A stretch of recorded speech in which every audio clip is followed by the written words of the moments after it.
for those of you that don't, I'm Zan's brother, Spencer, and I've been given the honor of being his best man today.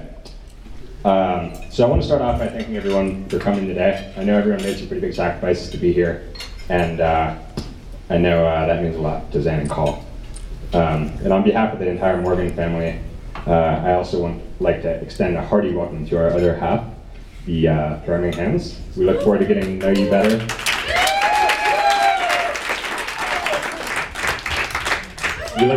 We look forward to getting to know you better in the many years to come, and we're very excited for you to join our circle.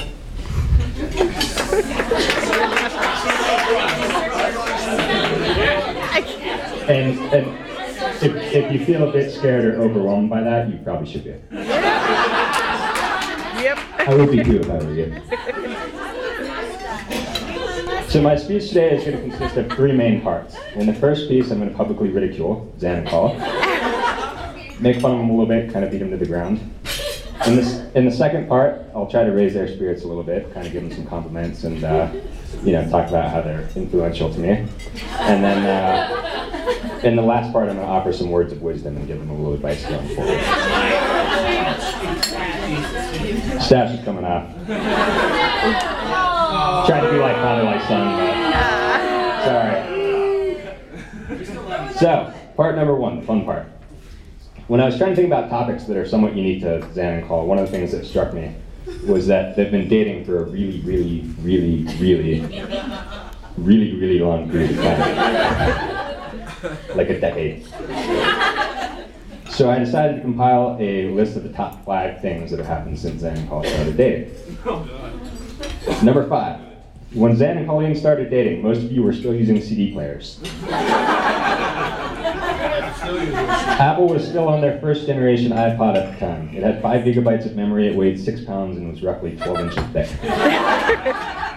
That's what she said.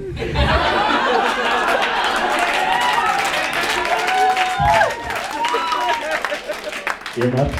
Anyway? Number 4. When Zan and Colleen started dating, I was 14 years old.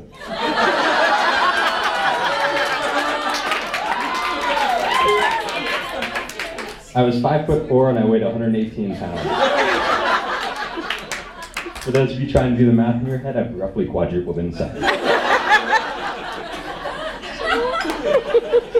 Number 3, when Zan and Colleen started dating, Facebook did not exist, Gmail did not exist, and AOL Instant Messenger was still popular.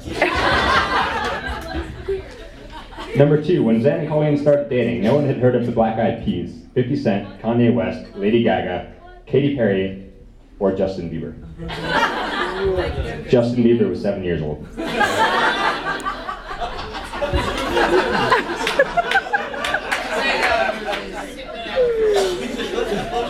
Number 1, when Zan and Call started dating, the Red Sox had not won a world championship since 1918, and the Patriots had never won a Super Bowl.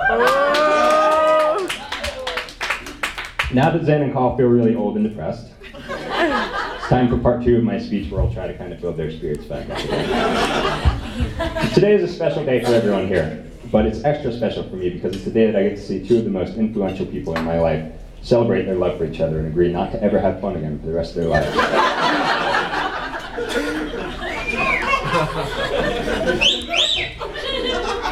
My big brother Zan was practically my hero when I was growing up. Everything he did was instantly cool to me. Whatever clothes he wore, I wanted to wear too. Whatever games he played, I wanted to play too. Whatever sports he played, I wanted to play. Whatever cool new slang term he used, I casually started including in my dialogue. Zan taught me skills that I will forever cherish in my life. Skills that have guided me in my ongoing strive to become the best possible contributor to society that I can become. He taught me critical lessons like, why do today what you can put off until tomorrow? That's right, I give him full credit for every all-nighter I pulled before a test, for every time I chose to play Madden on my Xbox with my roommate instead of studying for classes, for all the times I started 12-page papers roughly 3 hours before they were due, and even for this very speech, the bulk of which was written this morning when everyone was still recovering from their hangovers. Zan taught me skills like how to eat a double scoop of ice cream in 4.2 seconds flat. Because if I didn't, then Zan would inhale his and eat mine too. Whenever we participated in some sort of adventurous sport, like skiing or biking, Zan taught me where not to go. Yo, you see that 30-foot cliff over there? I'm gonna go jump off it. Cool, I'm gonna go stand over there. I'll watch you and take pictures.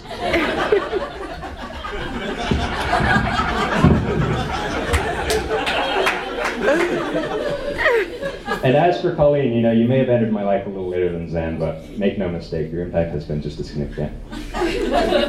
After all, what would I have done my freshman year in college if it weren't for the following weekly phone call? Hey, Col, how's it going? Long time no see. Quick question for you. What are you doing tonight? Any chance you got like 15 minutes you could spare to maybe like help us stock up for tonight? Sweet. All right. Here's the order. Should be a piece of cake this time. There's only a few of us. We're hanging out. Just get me like 6 handles, 4 liters, 3 6-packs, 2 30-racks, 7 12-packs, 4 nips, 8 fifths, a couple liters of Coke, and maybe a liter of like Sprite, something like that. And if you got space, maybe a keg too. What do you mean you're only 5'2"?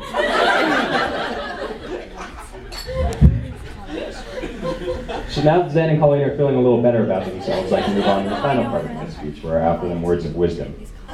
And for this portion, I'm going to cheat a little bit and borrow a quote from the late Steve Jobs. Many of you have already read this, as it was mentioned in a number of articles after his tragic passing a few days ago. It's from his 2005 Stanford commencement address, and he talks about some of the uncertainty around his early years in life. He says that he couldn't see the value in going to college and that he had no idea what he wanted to do in life. So he decided to drop out of classes that he wasn't interested in and start dropping in on ones that looked interesting. And one of the ones that looked interesting was a calligraphy course, which fascinated him, but which at the time seemed to have no hope of any practical application in life. But 10 years later, when he designed the Mac, it all came back to him, and he says, if I had never dropped out, I would have never dropped in on this calligraphy class, and personal computers might not have the wonderful typography that they do. Of course, it was impossible to connect the dots looking forward when I was in college, but it was very, very clear looking backwards 10 years later.